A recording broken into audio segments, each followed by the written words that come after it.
O som abafado dos tambores ecoava pela noite, mas a rua estava estranhamente vazia. Ela se perderá nas ladeiras de Olinda, sem saber o caminho de volta.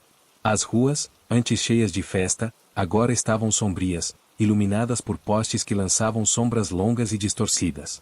Foi quando ouviu as risadas. Distantes, mas claras, ecoando entre as casas antigas. Curiosa e com um frio no estômago, ela seguiu o som até uma rua lateral. Lá, encontrou um bloco de foliões mascarados, dançando em silêncio sob a luz fraca dos postes. Mas algo estava errado. Os rostos dos dançarinos eram apenas caveiras sorridentes, os olhos vazios, como se estivessem encarando-a através da escuridão. E então, ela percebeu, não havia saída. O Carnaval de Olinda é uma das festas mais vibrantes e caóticas do Brasil, com suas ladeiras estreitas e coloridas, suas ruas tomadas por blocos de foliões e o som incessante das músicas que se misturam à alegria das pessoas. Mas, à noite, Olinda se transforma. As cores vibrantes dos trajes e das fantasias desaparecem, dando lugar à escuridão. Os gritos, as risadas e a música parecem ser abafados pela própria cidade, como se algo mais estivesse no controle. Lúcia, uma jovem estudante de história de 24 anos, havia decidido passar o carnaval sozinha em Olinda, como uma forma de escapar da rotina insuportável da cidade grande.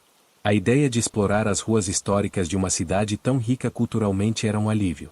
Ela esperava viver a energia do carnaval de uma forma única, longe de qualquer obrigação ou compromisso.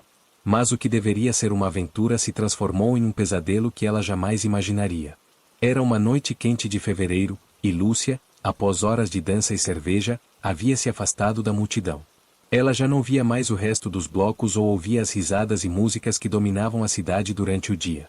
Em algum momento, se perderá nas ruas labirínticas de Olinda. As ladeiras, normalmente agitadas, estavam desertas agora, com poucas pessoas circulando nas sombras. Ela havia errado o caminho, sem perceber que começava a descer por ruas que não conhecia, mais estreitas e mais sombrias a cada passo. A única companhia eram os postes de luz, que mal conseguiam dissipar as sombras das paredes antigas das casas, onde a história de Olinda parecia ecoar a cada esquina. O cheiro de comida e bebida que antes tomava conta do ar agora havia sido substituído por um odor pesado e doce, como se algo estivesse em decomposição. Ela se sentia estranhamente desconfortável, mas ao mesmo tempo, a curiosidade a impulsionava. A noite parecia ter uma energia própria, como se a cidade estivesse viva de uma maneira que ela ainda não compreendia. Foi então que o som chegou, primeiro como um sussurro, depois se tornando uma risada inconfundível, cheia de energia e diversão. As risadas ecoaram pela rua deserta, fazendo com que ela se virasse, tentando identificar de onde vinham. Mas não havia ninguém à vista. A rua estava vazia, exceto pelas luzes dos postes que lançavam sombras que pareciam se mover. Ela seguiu o som, os pés batendo no paralelepípedo, cada passo a levando mais fundo na cidade. As risadas ficaram mais altas à medida que se aproximava, e o ar parecia mais pesado, mais denso. Quando ela virou a esquina, a viu. O bloco. Era um grupo de foliões mascarados, dançando em um ritmo estranho e hipnotizante. Eles não falavam, não cantavam, nem sorriam. Suas máscaras estavam imersas na escuridão, mas, quando a luz dos postes se refletiu neles, Lúcia sentiu um frio na espinha. As máscaras não eram de fantasia. Não eram rostos humanos. Eram caveiras, sorridentes e vazias, com olhos negros e ocos que brilhavam, como se estivessem observando cada movimento dela. O que antes parecia uma festa alegre e vibrante agora se transformava em algo perturbador. Ela olhou ao redor, à procura de uma saída, mas tudo o que via eram aquelas figuras dançando sem parar, como se não tivessem consciência do que acontecia ao seu redor. Os olhos das caveiras a fixavam, como se estivessem esperando por algo, como se ela fosse a próxima. O cheiro no ar ficou mais forte, quase insuportável. O bloco continuava ali, em um silêncio absoluto, suas risadas agora parecendo sussurros vindos das próprias paredes da cidade. A sensação de estar sendo observada se intensificou. Lúcia tentou dar um passo para trás, mas algo a impediu. Ela sentiu uma pressão no peito, como se o ar tivesse se tornado mais espesso, mais difícil de respirar. A cidade estava viva. Mas não da maneira que ela imaginava. Lúcia sentiu um calafrio percorrer sua espinha quando percebeu que, apesar de o bloco continuar dançando ao redor dela, ninguém se movia em sua direção. As caveiras sorridentes, com seus olhos vazios, mantinham uma postura rígida e impassível. Nenhuma palavra foi dita, nenhum som de alegria ou festa, apenas o som dos tambores ecoando cada vez mais alto, mais perto, como se quisessem engolir a cidade. Ela começou a andar lentamente para trás, tentando manter a calma. Seus pés estavam pesados, como se o chão de paralelepípedos estivesse grudando em suas botas, tornando o movimento cada vez mais difícil. Quando ela deu mais um passo, uma sensação fria percorreu seu pescoço, como se alguém estivesse observando de perto, com um olhar penetrante e sinistro. O bloco parecia ter parado, mas ao mesmo tempo, não havia nenhum movimento. A festa havia cessado, e Lúcia foi envolvida por um silêncio absoluto, quase ensurdecedor. O som dos tambores, que antes eram uma constante presença, agora estava ausente, e o único som que restava era o pulsar acelerado do seu próprio coração. Ela olhou para trás, tentando encontrar uma rota de fuga, mas as ruas que se abriam à sua frente pareciam fechadas, como se o labirinto de Olinda estivesse se estreitando em torno dela. As sombras das casas, antes familiares, agora pareciam se alongar, como se estivessem se movendo em direção a ela. Foi quando ela ouviu um som que a fez parar abruptamente, um sussurro baixo e gutural, vindo de dentro das cavernas de escuridão que formavam os olhos das caveiras. A voz não era humana, mas sim um som gutural, como se as próprias pedras da cidade estivessem murmurando um segredo. Ela não conseguia entender as palavras, mas o tom era claro o suficiente para despertar uma sensação de pavor indescritível. Lúcia queria correr, mas seu corpo parecia paralisado. Cada músculo seu se recusava a obedecer, como se a cidade tivesse colocado uma pressão invisível sobre ela. O calor da noite parecia desaparecer, sendo substituído por uma sensação de frio glacial, que lhe cortava a pele e a fazia tremer involuntariamente. Em um momento de desespero, ela olhou para os foliões mascarados. Seus corpos ainda se moviam mecanicamente, mas os olhos das caveiras começaram a brilhar com uma intensidade crescente, iluminando a rua com uma luz sobrenatural. E foi então que ela percebeu algo ainda mais aterrador. As caveiras, as figuras imóveis, estavam agora se aproximando. Não com pressa, mas com uma certeza inquietante, como se soubessem exatamente o que estavam fazendo. O medo tomou conta de seu corpo. Ela finalmente conseguiu dar alguns passos para trás, mas os foliões mascarados se moveram com ela, seus corpos inanimados e seus rostos fixos, nunca desviando o olhar. O ar parecia mais denso, quase sólido, e cada movimento que Lúcia tentava fazer se tornava mais difícil, como se estivesse lutando contra uma força invisível que a segurava no lugar. Quando ela olhou para o céu, percebeu que as estrelas haviam desaparecido. O que antes era uma noite iluminada, agora parecia uma escuridão absoluta, como se o próprio firmamento estivesse sendo engolido pela cidade. A sensação de estar perdida em um espaço sem tempo, sem escape, era esmagadora.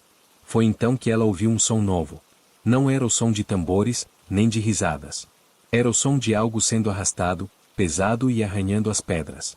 Lúcia virou-se com os olhos arregalados, procurando desesperadamente por algo, por qualquer coisa que lhe desse uma pista do que estava acontecendo. E então, ela ouviu. Lá, à beira da rua, em meio à escuridão, algo estava se movendo. Algo que não pertencia àquele mundo.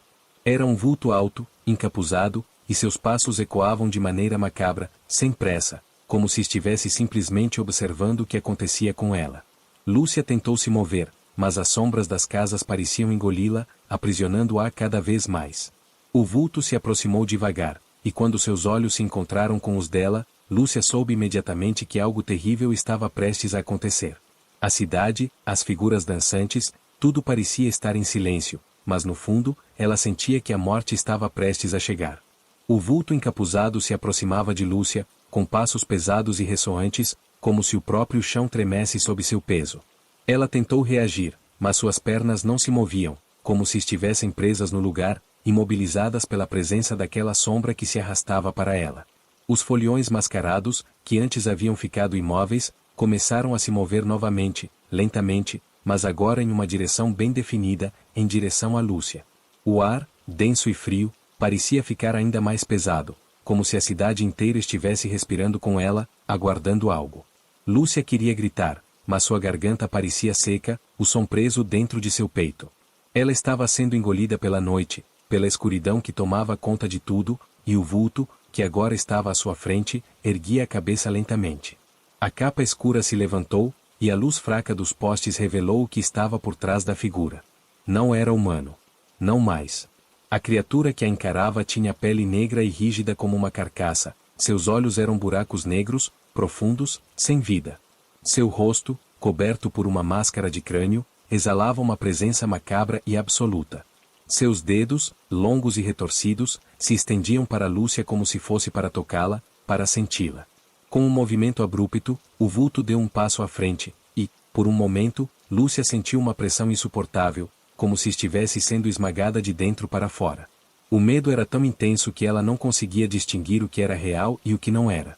A cidade, os foliões, os sons distantes, tudo parecia estar distorcido, como se ela estivesse à beira de desintegrar-se na própria escuridão.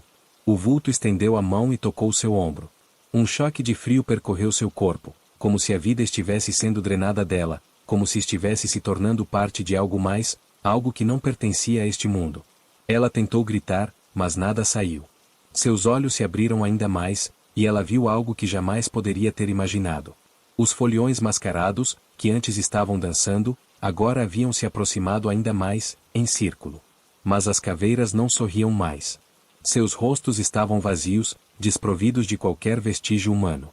Seus ossos rangiam, e, quando abriram a boca, ela ouviu um som gutural, não como risadas, mas como um lamento interminável, um eco de almas perdidas. O ar ao seu redor parecia estar se rasgando. Então, com um grito abafado, o vulto se aproximou ainda mais, e seus olhos, negros como o abismo, brilharam intensamente. Lúcia sentiu sua respiração falhar, sentiu seu corpo começar a se desconectar da realidade. O som das caveiras, o cheiro da decomposição, o peso da escuridão a envolviam, e, no instante em que ela pensou que tudo estava perdido, a cidade se estremeceu. A luz dos postes piscou. O som dos tambores, tão distante antes, explodiu em sua cabeça. O chão se sacudiu, e ela viu, no fundo, algo que a fez tremer ainda mais. As caveiras começaram a se afastar, mas não para longe. Elas se moviam em direção à praça, como se tivessem cumprido um propósito. O vulto a observava, e ela sentiu a pressão em seu peito aumentar. O ar estava saturado com uma presença maléfica. Ela percebeu, finalmente, que não estava sozinha. Ela nunca esteve. Algo mais, algo antigo e esquecido, estava aguardando, esperando para consumi-la. Quando os foliões mascarados desapareceram na escuridão, Lúcia se viu sozinha novamente, mas com uma sensação insuportável de que ela nunca mais seria capaz de escapar daquele lugar. O som dos tambores havia desaparecido, e a rua estava novamente silenciosa. O vulto, a presença que a havia observado, havia sumido, mas a sensação de terror continuava a dominar Lúcia. Ela estava sozinha agora, ou pelo menos era o que pensava. Seus passos ecoavam na rua deserta, e a cidade parecia ter engolido qualquer vestígio de vida. Mas algo estava errado, profundamente errado. Ela tentou respirar profundamente, forçando-se a voltar ao controle. O calor de sua respiração, ofegante, parecia destoar da noite fria que a envolvia. Seus olhos procuravam por qualquer sinal de movimento, mas a rua estava vazia. O bloco de foliões mascarados? Desapareceram como se nunca tivessem existido. Lúcia começou a caminhar, mas suas pernas estavam pesadas. O medo ainda a mantinha prisioneira, mas ela sabia que precisava sair dali. As ladeiras que antes pareciam um labirinto sem fim agora pareciam mais claras, mais familiares. Ela reconheceu as marcas nas paredes, os arcos das casas, como se já tivesse passado por ali antes, mas isso era impossível. Ela havia se perdido horas atrás. O som de passos a fez parar novamente. Não passos de sua própria caminhada, mas passos distintos, pesados e lentos, ecoando na rua ao seu lado. Ela olhou para o lado, mas não havia ninguém. O medo tomou conta dela mais uma vez, como uma onda que a submerge completamente. Tentou correr, mas a rua parecia infinita, sem fim. Cada curva, cada esquina a levava para um lugar ainda mais distante. De repente, o vento começou a soprar com força, levantando poeira e folhas secas que pareciam dançar ao redor dela. A cidade parecia respirar, como se estivesse viva de alguma forma, consciente de sua presença. Lúcia sabia que algo estava prestes a acontecer, mas não podia ver o que era. Tudo à sua volta estava distorcido, como se ela estivesse vivendo em um pesadelo, sem possibilidade de acordar. Quando ela virou mais uma esquina, seu coração parou. Na frente dela, uma figura familiar apareceu. Não era o vulto, mas alguém que ela conhecia. Era a amiga que havia viajado com ela para Olinda, Sofia. Mas algo estava errado.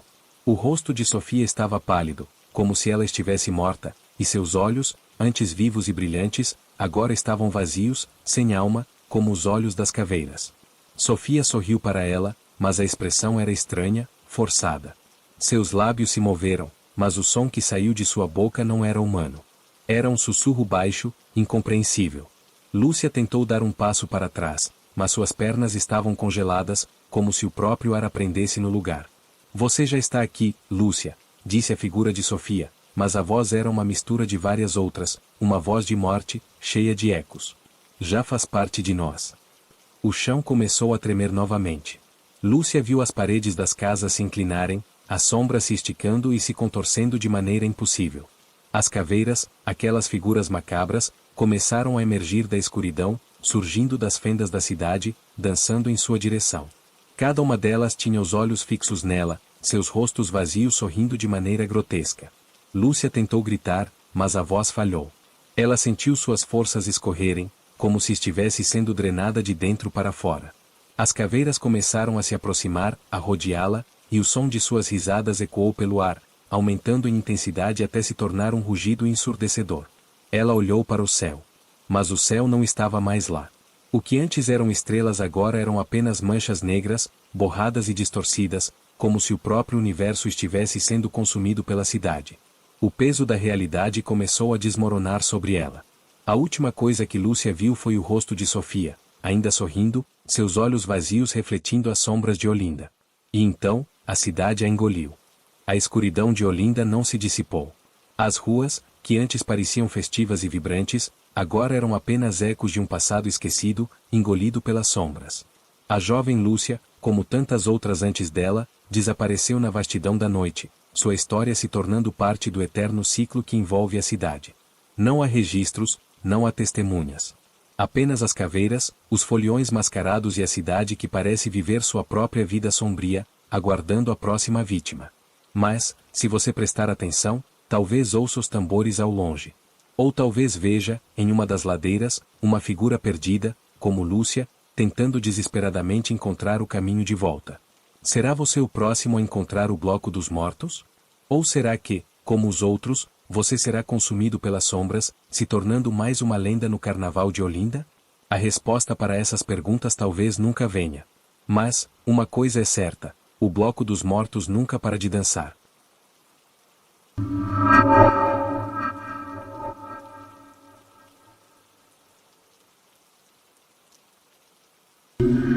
Era uma noite abafada no Rio de Janeiro. O som dos carros e o burburinho das pessoas nas ruas estavam abafados pela névoa densa que tomava conta da cidade, como um manto escuro e gelado que parecia engolir tudo ao seu redor. A lua estava oculta por nuvens pesadas, deixando o cenário ainda mais ameaçador. No mercado de rua do centro, um homem caminhava sem pressa, perdido entre as bancas de produtos exóticos e mercadorias incomuns. Ele olhava para tudo com um certo desinteresse, até que seus olhos pousaram em algo peculiar. Entre as araras, escondida atrás de um monte de camisas surradas, estava uma máscara. Uma máscara de Zé Pilintra, a figura mítica do candomblé, com um sorriso sarcástico e olhos vazios que pareciam olhar diretamente para ele. Era uma peça impecável, feita de um material que ele não conseguia identificar, mas que parecia brilhar com uma luz própria, como se estivesse viva. Algo no olhar da máscara o hipnotizou instantaneamente. A tentação foi irresistível. Sem pensar, ele a pegou, após um breve acordo com o vendedor, pagou um preço que, embora baixo, parecia absurdamente certo. Ele a colocou sobre o rosto sem hesitar. A transformação foi imediata. O mundo ao seu redor se distorceu. As cores se tornaram mais intensas, os sons mais altos e o cheiro do ar mais denso. Ele olhou para o reflexo de si mesmo em uma vitrine e viu a máscara agora perfeitamente encaixada em seu rosto. Mas algo estava errado. O reflexo não era mais só seu. Ao fundo da vitrine, podia ver uma figura esquelética, com olhos vermelhos brilhantes e um sorriso macabro, observando-o atentamente. Sem entender o que estava acontecendo, ele sentiu um arrepio percorrer sua espinha. Naquele momento, os espíritos começaram a se manifestar. Primeiramente, foi uma sensação estranha de frio, depois uma sombra que dançou ao seu lado. A máscara parecia ter se tornado parte dele, e ele se viu obrigado a seguir um caminho sombrio, com tarefas que não podia escapar, envolvendo danças, espíritos e um peso crescente em sua alma. A primeira missão já estava sendo imposta, e ele não tinha escolha. Ele seria forçado a jogar o jogo. O Rio de Janeiro, com sua vibrante mistura de cultura e caos, sempre fora um lugar onde a linha entre o real e o sobrenatural parecia se borrar. As ruas apinhadas de pessoas, o cheiro de comida de rua e o barulho das conversas se entrelaçavam em uma cacofonia constante, mas à medida que a noite avançava, a cidade revelava um lado mais obscuro. Nos cantos mais escuros, onde a luz dos postes não chegava, havia mercados de rua que vendiam tudo, desde ervas raras até amuletos que prometiam proteger quem os usasse contra forças invisíveis. Em um desses mercados, entre o cheiro de incenso e o som abafado de tambores distantes, Marcos encontrou a máscara. Ele não sabia muito sobre o que procurava naquela noite. Apenas andava, sem rumo, tentando escapar das pressões de uma vida que parecia não ter mais propósito. Seu trabalho no escritório consumia, e suas noites eram preenchidas por uma solidão crescente. Marcos já não acreditava em nada além de sua rotina enfadonha. Mas aquela máscara, algo nela chamou sua atenção de maneira irresistível. Talvez fosse o sorriso cativante de Zé Pilintra, ou o brilho quase etéreo que emanava da peça. O vendedor, um homem de pele escura e olhar enigmático, parecia saber mais do que deveria sobre ele. Ao entregá-la, disse apenas uma frase, quase como um aviso: quando a máscara se ajustar, a dança começará. E você não poderá parar até que termine. Naquele momento, Marcos riu, considerando aquilo mais uma brincadeira de um vendedor místico, mas o que ele não sabia é que o destino de todos que colocavam aquela máscara era selado com um preço alto demais para pagar. O mercado parecia ter uma atmosfera única. As barracas, abarrotadas de objetos que pareciam surgir de um outro tempo, estavam quase vazias, como se as pessoas que ali costumavam frequentar estivessem ausentes, não porque tivessem ido embora, mas porque algo as mantinha afastadas. O ar estava pesado, com o eco de músicas antigas ressoando em seus ouvidos, como se a própria cidade estivesse sussurrando segredos de um passado enterrado. Marcos não sabia, mas tudo isso era uma preparação para o que estava por vir. Ele seguiu pelas ruas do Rio, sem pressa de voltar para casa. A cidade tinha uma vida própria à noite, uma energia vibrante que parecia invisível aos olhos da maioria. Ele sentia isso agora, mais forte do que nunca. A cada passo, parecia que o ambiente ao seu redor se tornava mais denso, como se algo estivesse esperando por ele. Ele nem percebeu que, quando parou diante de uma vitrine para observar a máscara no reflexo, as luzes da rua começaram a piscar, e uma sensação estranha de frio o envolveu. Sua mente estava longe, absorta em pensamentos sobre o que estava acontecendo com sua vida. Ele não sabia, mas aquela máscara não era apenas um objeto. Era um portador de uma maldição, algo que o conectava a uma dimensão onde os espíritos dançam eternamente, presos em ciclos que nunca se rompem. Quando ele colocou a máscara sobre o rosto, tudo mudou. Os sons ficaram mais distantes, o ar ficou mais pesado, e ele sentiu uma pressão, como se tivesse sido observado por olhos invisíveis. O reflexo na vitrine mostrou um Marcos que ele não reconhecia. Sua postura estava diferente, mais ereta, mais impetuosa, mas seus olhos estavam vazios. O sorriso da máscara parecia se expandir, como se a própria entidade tivesse ganhado vida, começando a assumir o controle. Ele olhou para trás e viu as sombras dançando nas ruas vazias. Começou a ouvir murmúrios, risadas abafadas. Então, em um movimento quase involuntário, ele começou a andar, seguindo um caminho que não escolheu. Seus pés o conduziam até um lugar familiar, mas ao mesmo tempo, estranho. Um salão de baile antigo, iluminado apenas pela luz tremeluzente de velas. Foi ali que a verdadeira experiência começou. Marcos sentiu a presença de algo. Ou melhor, de alguém. As almas perdidas se agitavam ao seu redor, entrelaçando-se em danças frenéticas, e ele soubera que, desde o momento em que colocou a máscara, ele era parte daquela dança macabra. Não havia mais como voltar. Cada espírito presente no salão era uma lembrança de uma missão a ser cumprida. Mas qual missão? Ele não sabia. E foi então que ouviu a voz. Uma voz sussurrante, vinda de um canto escuro do salão, uma voz que parecia de alguém que já havia dançado por muito tempo e estava cansado, mas que ainda assim aguardava ansiosamente por mais. Bem-vindo à dança. Aquela primeira noite foi só o começo. O salão de baile, iluminado por velas tremeluzentes e pela luz sobrenatural da máscara, era um lugar que Marcos não conseguia compreender. Tudo ao seu redor parecia ter vida própria, como se os móveis, as paredes e até o ar que ele respirava estivessem impregnados com algo que não era deste mundo. Ele sentia uma presença a cada canto, mas quando virava a cabeça, nada estava lá, exceto os outros dançarinos, cujos olhos vazios o observavam com uma intensidade que o fazia se sentir cada vez mais pequeno. A música que preenchia o ambiente parecia se arrastar, lenta e hipnótica, como se estivesse tocando desde tempos imemoriais. Marcos não sabia quanto tempo havia se passado desde que ele colocou a máscara, mas o relógio da parede, cujos ponteiros estavam parados, parecia zombar dele. Ele não podia mais dizer se o tempo estava parado ou se, de alguma forma, ele havia sido transportado para uma realidade onde ele não mais tinha controle. Mas a pior parte não era o ambiente. Era a sensação crescente de que algo o observava constantemente. Ele se sentia como um marionete, suas ações guiadas por algo invisível, uma força que não compreendia, mas que já estava profundamente enraizada em seu ser. Cada passo que dava, cada movimento, parecia ser feito não por ele, mas pela máscara, que agora se sentia como parte de sua própria pele. Seu corpo não mais respondia como antes, estava em sintonia com a vontade de algo muito mais poderoso. Foi quando ouviu pela primeira vez o sussurro, uma voz suave que escapava das sombras e se infiltrava em sua mente. Não era uma voz humana, mas algo distante, um eco de um tempo esquecido. Você está aqui por um motivo.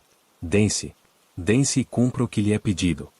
Marcos olhou ao redor, seus olhos tentando se adaptar à escuridão do salão. Então, uma figura surgiu da penumbra. Ela era uma mulher, ou o que restava dela. Sua pele estava pálida, quase translúcida, e seus olhos estavam arregalados, fixos em Marcos com uma expressão de desespero. Ela se aproximou lentamente, seus passos não fazendo o menor som no chão. Quando chegou perto o suficiente, sua boca se abriu, mas as palavras que ela pronunciou não eram audíveis. Era como se estivesse tentando falar através de uma membrana invisível, mas a sensação de urgência era inconfundível. Marcos deu um passo atrás, seu corpo recusando-se a avançar, mas algo dentro de si o forçou a continuar. Ele não podia parar. A máscara, agora mais quente contra seu rosto, parecia estar controlando seus movimentos, guiando-o para o centro do salão. Ele sabia o que aquilo significava. Ele estava preso. E o jogo, aquele jogo sinistro, havia apenas começado. Enquanto a mulher continuava a olhar para ele com seus olhos desesperados, outras figuras começaram a emergir das sombras, todas dançando em um ritmo frenético. Cada espírito parecia ter sido aprisionado por um poder maior, forçado a seguir a música sem jamais poder descansar. Marcos tentou gritar, mas sua voz não saiu. A máscara abafava seus gritos, como se a própria entidade que ela representava o silenciasse. Ele viu então, do outro lado do salão, uma figura que lhe causou um calafrio. Era uma sombra humana, mas muito mais alta, com um chapéu de aba larga e um sorriso torto. Zé Pilintra. Ele reconheceu o homem, mas sua presença não parecia a de uma figura de festa ou alegria. Não era o Zé Pilintra do samba e da ginga. Esse Zé Pilintra estava mais sombrio, com os olhos vazios, como se estivesse observando Marcos como uma caça. O sorriso aumentou, e foi nesse momento que Marcos sentiu algo se mexendo dentro de si. Como se a máscara tivesse tomado o controle completo, forçando-o a dar um passo à frente. Não podia mais lutar. Ele estava no centro daquele salão, rodeado por espíritos dançantes, todos com seus olhos fixos nele, como se o aguardassem para iniciar a sua missão. Zé Pilintra, ou o que restava dele, caminhou em direção a Marcos, seus passos ecoando pela sala como trovões. Ao se aproximar, ele falou, sua voz um sussurro abafado, mas que ecoava na mente de Marcos como um trovão. Agora você dança conosco. E cumprirá sua missão. Você nunca mais sairá daqui. Marcos tentou gritar, mas nada saiu. O espírito de Zé Pilintra estendeu a mão, tocando a máscara que cobria o rosto de Marcos. Nesse instante, uma onda de frio percorreu seu corpo, e ele sentiu uma pressão em sua mente. O som da música aumentou, os tambores se tornando mais intensos, e ele sentiu os olhos dos espíritos fixados em sua alma, aguardando. Antes que pudesse reagir, o salão se dissolveu ao seu redor, e ele foi projetado para um novo espaço, um novo ambiente. Mas, por mais que olhasse, não conseguia reconhecer onde estava. As ruas estavam desertas, e as luzes da cidade pareciam apagadas. O ar estava pesado, carregado de algo que ele não podia identificar, mas sabia que não era bom. E então, ele ouviu novamente o sussurro, mais claro desta vez. Vá até o bar. A primeira missão já começou. Não podemos mais voltar. E assim, sem escolha, Marcos seguiu o caminho que a máscara traçava para ele, rumo ao destino que não entendia, mas que já estava profundamente conectado a ele. Marcos não sabia mais onde estava. O mundo ao seu redor parecia estar se desintegrando, e ele mal conseguia distinguir a realidade do pesadelo em que se encontrava. Cada passo que ele dava nas ruas vazias da cidade parecia ser guiado por uma força invisível, uma pressão que vinha de dentro de sua própria mente. Ele estava perdido, e o único som que o acompanhava era o de seus próprios passos, ressoando na calçada como um eco distante. A máscara, fria e rígida, parecia se ajustar cada vez mais ao seu rosto, como se estivesse tomando controle de cada pensamento e movimento seu. A cada instante, ele sentia uma pressão crescente em seu peito, como se algo estivesse prestes a acontecer, algo que ele não podia impedir. Ele não podia mais pensar, não mais controlar seu corpo. Ele já não sabia mais onde terminava e onde começava a máscara. Era como se ela tivesse se fundido com ele, se tornando uma extensão de sua própria carne. Então, ele viu o bar. Ele não sabia como o tinha encontrado, mas ali estava, como uma miragem na escuridão. O prédio, uma construção antiga e imponente, parecia estar à espera de sua chegada, com as janelas cobertas por cortinas de veludo vermelho, e uma luz tênue escapando pelas frestas. O cheiro do lugar era forte e familiar, uma mistura de álcool e algo mais, algo metálico, como se o próprio ar fosse impregnado com sangue. Marcos entrou sem hesitar, seus pés indo automaticamente na direção da porta. Lá dentro, o ambiente estava sufocante, saturado de uma energia densa e arrepiante. O som da música era ensurdecedor, mas não era música comum. Eram tambores, batendo em um ritmo frenético, como se estivessem em um ritual macabro. As figuras dançantes estavam ali, mas agora elas eram mais do que simples espíritos. Eram sombras, distorcidas e retorcidas, com olhos que brilhavam de uma maneira fria e cruel. Ele viu então o bartender. Ou melhor, o que restava dele. O homem atrás do balcão estava com a pele púrpura, como se estivesse morto há dias, e seus olhos eram completamente brancos, como duas bolas de vidro.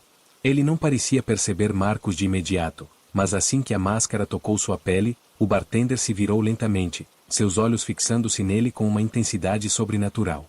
Você chegou. A voz do bartender foi baixa, mas cheia de uma ameaça palpável. A primeira missão começa agora. Marcos não podia mais controlar seus pensamentos. O sussurro da máscara era claro em sua mente, como uma ordem implacável.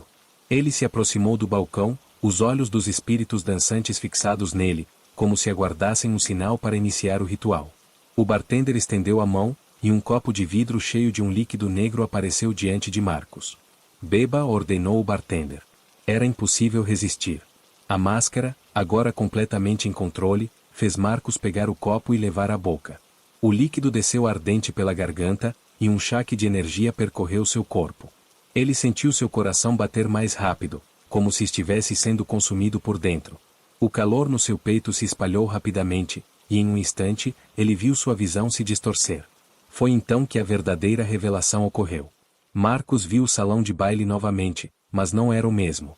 Ele não estava mais apenas observando, ele estava no centro, forçado a dançar com os espíritos. Mas não eram espíritos quaisquer, eram almas perdidas, cada uma com um olhar vazio, cada uma marcada com um destino terrível. E ele também estava marcado. A máscara, agora completamente enraizada em seu ser, tinha um objetivo. Ele não estava ali para observar. Ele estava ali para capturar as almas.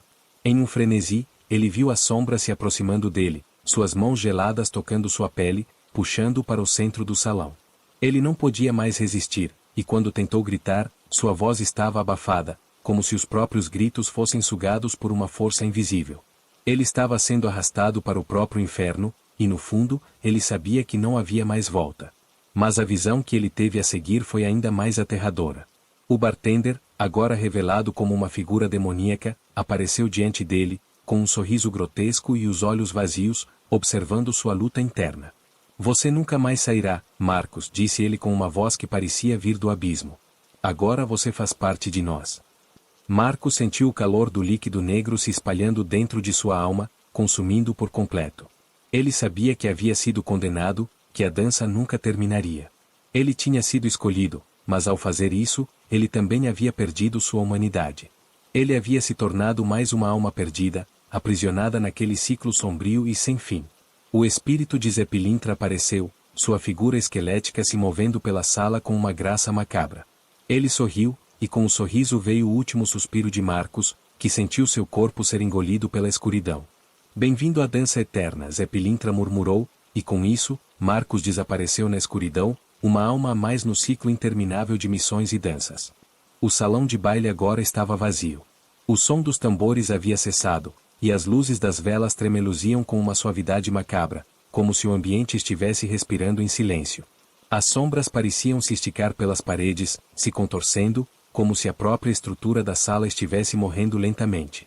Os espíritos haviam desaparecido, mas algo ainda estava no ar, algo que não podia ser ignorado. Marcos já não estava mais entre os vivos, mas sua alma permanecia naquele lugar, aprisionada pela máscara que agora estava vazia, caída sobre o chão. O poder da máscara havia consumido completamente sua essência, deixando para trás apenas uma casca, uma lembrança de sua humanidade que agora se dissolvia na escuridão. O salão parecia o mesmo de antes, mas ao olhar com mais atenção, algo estava diferente. As paredes, que antes eram apenas uma tela de sombras, agora pareciam pulsar, como se vivessem e respirassem, absorvendo tudo ao redor. O ar estava pesado, denso, e havia uma sensação de que o lugar estava se tornando uma prisão ainda maior, uma cápsula impenetrável que continuava a se expandir, sugando tudo em seu caminho. Mas o que ninguém sabia, e o que ninguém poderia saber, era que Marcos, apesar de sua alma ter sido levada para a escuridão, ainda estava lá. Ele não estava morto. Não mais.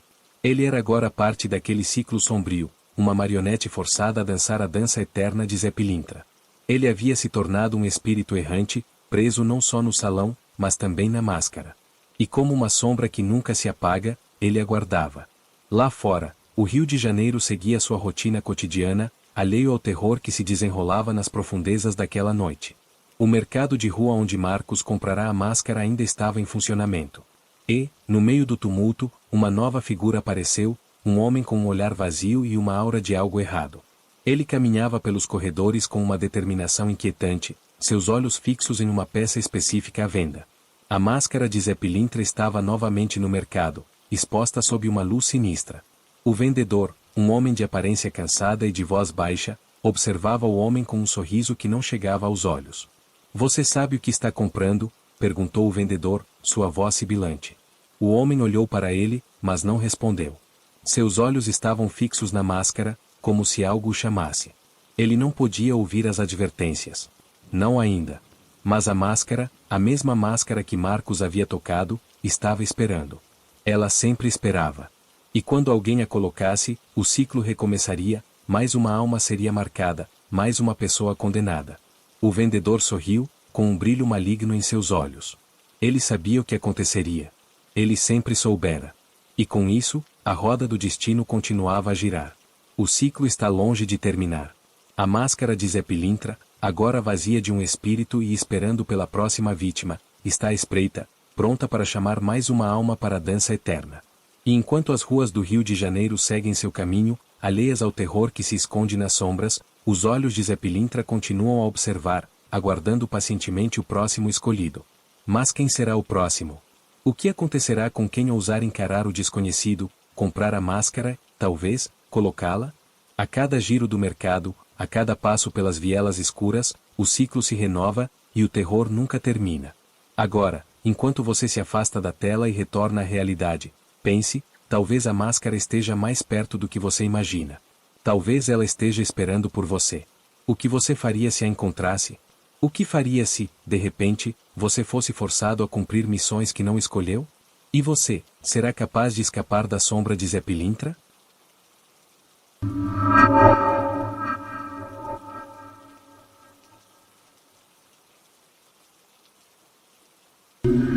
Se você gostou dessas histórias sombrias e quer ouvir mais relatos assustadores, deixe seu comentário abaixo.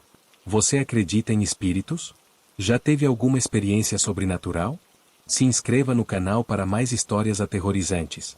Ative as notificações para não perder os próximos relatos. Nos vemos na próxima história, se você tiver coragem.